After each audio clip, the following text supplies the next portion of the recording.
chandakakutaurira mukororo wangu ndichiti mukadzi wako uyu haazi kururama kuti mai imimi ndimi mwakashata waindiise pakashata. Ini ndikati inini ngandinyarare hangu ndichikutaurira ndakaranda neta kwakuchichitonyarara. Asi zvendazwa ari kubhuya nemashamwari yake, une mashamwari yake waanotamba iye mudzimai wangu, mudzimai wako une mashamwari yake waanotambawo naye. Hino mashamwari yake auya papo anga ari kubhuya mukicheni, inini azi kuziye kuti ndiri pavharanda ndiri kuzwa. Hino nyaya iripo ngeyekuti kuti zvese ndazwa, hapana chendisikazi kuzwa apa. Wachitiko mai? Usandya badzi, ndiri kutaura kuti chiro chaunonga wapuwa mukicheni mo. Asi mai mainyatsonditipira usabataba kana wapuwe sadza ramba kuti aende kumusha kwake zviri nani ngekuti unofa mwana wangu.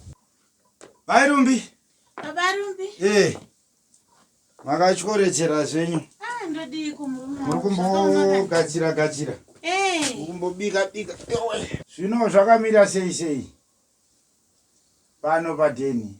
Ine kwandabva uko ichindanga ndafambira wana kachikwembe kangu ndasvikawo asipo zvakaoma. Tambosweresana here babarumbi? Komaswera seipo mukanyi? Ndaswera. Taswera hedu? Pano ndangobika kasadza ndikati ndikumirirei mudzoke ndokubikirai kasadza manje madzoka nenzara mumabani azviti, saka ndangosanootobika. Pandati pamunodzoka paya ndobva ndangoti sadza ndiro riri. Asi Mairumbi, Babarumbi, imi mungangotaura kuti sadza ndora munongoona rinongoita mazuva ese undipa sadza? Ndorakanaka murume wangu. Ndorisinganetsi ufunge zvako mumwe wangu. Sadza ndichimbokunyeperaiba. Ndatouya naro sadza iri babarumbi. Ndatouya naro sadza. Rimbo rinei sadza racho? Unongozviona zvirimo mugeza maoko. Chitengai mageza maoko. Rinei sadza racho? Chitanga wageza maoko kanai. Unobata sadza rangu usinogeza maoko sei kweiwe geza maoko. Wazviona wano kuti rine nyama. Geza maoko. Taneta nadzo huku idzi. Chigeza maoko. Komana. Chigeza maoko. Geza maoko udye sadza. Zvakwana handina chandambobata pamamimiti. Iwe shamwari. Zvinosanganikwa nazvo zvakawanda mumasango.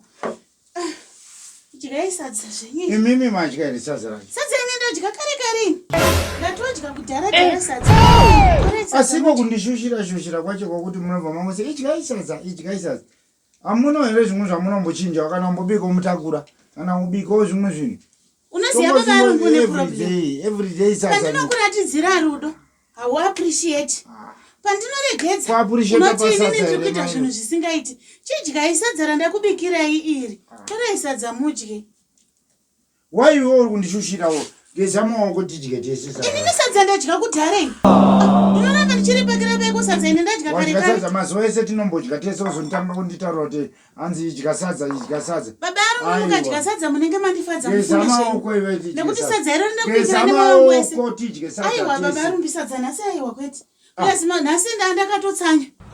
Nhasi ndanga ndakatsanya ndatokunyebera zvangu kuti ndasanodya kudhara. Nhasi ndakatsanya.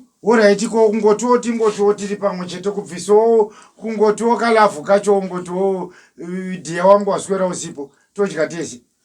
Babarumbi ndati ndakatsanya. Handiti ndoda munhu anonzwisisa. Kutsanya nhasi.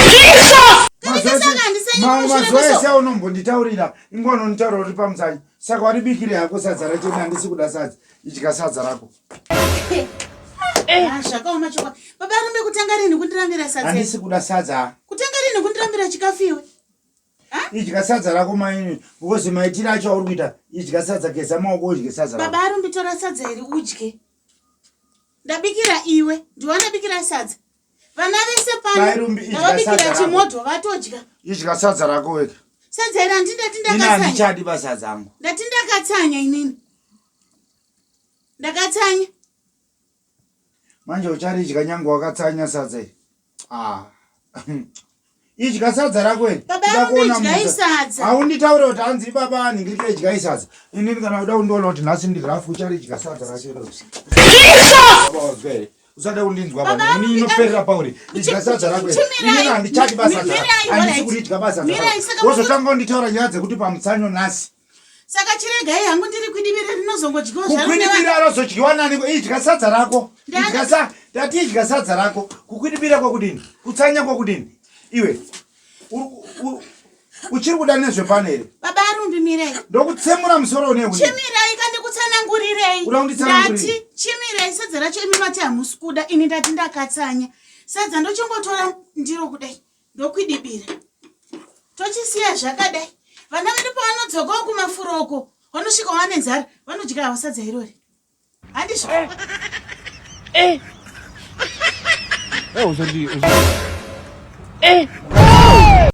Uchiri kuda nezvangu here panapa? Ndiri kukuda baba. Ndatidya sadza. Ndatidya sadza. Iwe ndatidya sadza. Iya sadza. Baba Arumbi ndatidya sadza. Chimira chigara pasi ndidye sadza racho. Gara pasi ndidye sadza racho. Haunditaurire nonsense panapa mutaura kuti vanhu vokumafuro. Iwe wambonyanya kundisusudzira kuti sadza kuti idya sadza. Ridye sadza racho. Baba Arumbi unotongwa naMwari iwe. Mutsanyo wakudini? Mozotanga kutsanya nhasi. Mazuva ese munotsanya. Muchititaura kuti pano tiri pamutsanyo. Tichiita tese mutsanyo yakakwana. Nhasi wozotaura kuti pamutsanyo usina unotaura kuti une mutsanyo. Iya sadza. Geza maoko udye sadza. Idya sadza. Itaungerure idya sadza ndiri pamutsanyo. Mutsanyo wani? Baba Arumbi uchatongwa naMwari. Ngawanditonge. Wakawanda wari kutongwa wani naMwari. Baba Arumbi unoziva kutaura chokwadi murume wangu ka. Iri sadza riri kurema kudya. Handisi kuda kunzwa nyaya mutsanyo. Mutsanyo weigwe iwewe. Mutsanyo wokuti unoita wega pamba pano. Ndakatsanya ufunge zvako saka ndiite sei? Baba Arumbi wakomana. Zvakatenga rini ko zvekusandinzwisisa izvi? Vana vedu vanozongodya vabva kumafuro Baba Arumbi. Iwe uda kuvhiringidza onye yangu panapa. Iwe uda kuvhiringidza onye yangu panapa. Chokwandika Baba Arumbi ka. Iwe sadza ngaridyiwe. Sadza ngaridyiwe. Idya sadza. Chimira. Gara pasi Baba Arumbi. Haunigadzike pasi nokora sadza udye. Idya sadza. Izvozvo wakuzori idya sadza. Idya sadza iri. Baba Arumbi mira. Ngati mira. Chimira. Uda kuvhiringidza onye yangu manje. Baba Arumbi unoziva ka. Kutara. Mairumbi. Baba Arumbi. Muda kudya here sadza? Sadza ndiri kutoda kudya asi nguva yangu yekuzibreak isati yakwana. Mairumbi. Ndati muda kudya here sadza? Muda kudya here sadza? Ndoita zvokudya. Chamuri kumbotadzira chamuri kuchemera kuti mutsanyo wamusingataurire munhu kuti nhasi pano tiri kutsanya. Maribikire orati kana mange muri pamutsanyo. Maribikire sadza racho. Mairumbi sadza ngaridyiwe sadza iri. Wakuda kundikanganisa manje. Ndada kukutaurira chokwadi kana wada ndokutsemura pakati pamusoro. Ngaridyiwe sadza iri. Ridye sadza. Ridye sadza. Wakamboona kupi sadza mazuva ese ndinodya tese pano. Mutsanyo tinoita tese pano. Nhasi sadza rosonzi munhu ngaadye sadza. Gara pasi udye sadza. Unoita kudya sadza wakaita kugodama panapa kuti zvadini. Iya zvakaomerani. Ngaridyiwe sadza. Ini zvangu ini wani. Idya sadza rako. Mangwana ndokuti uzoti sadza mungabika sadza. Unodya mese nemurume wako. Kana uchida zvepano idya sadza. Asi kana sadza nezvepano siya sadza racho. Yoni ndatodya sadza. Ndatodya sadza. Idya sadza. Kuomesera kwakudini. Mutsanyo wani. Mutsanyo wakamboona kupi mutsanyo kuti unotsanya wega pamba. Murume nemukadzi kana vava nyama imwe chete tsanya yemese. Kana muchikunda hondo modzikunda muri mese. Zvino kuri kukunda wega sadza racho manje. Mutsanyo ndokuti udzidze lesson. Mutsanyo kana muchiita munoita mutsanyo nemhuri. Wakambozviona kupiwo. Ngaridyiwe sadza. Ndombodzani kwena. Handiitirwe zvezve nhando. Tamba nemuzukuru womutoko iwe. Dya sadza nokura musuwa mukuru uchidya nemuro wenyama ngaidyiwe. Idya nenyama iyi. Bata nyama iyi. Bata nyama. Baba Arumbi ka. Ndati bata nyama maino. Bata nyama Mairumbi. Mairumbika. Zvakandiomera. Kuama yaenda kupiko. Mairumbi ndati bata nyama iyi. Mirai. Irume nyama. Mirai Baba Arumbi.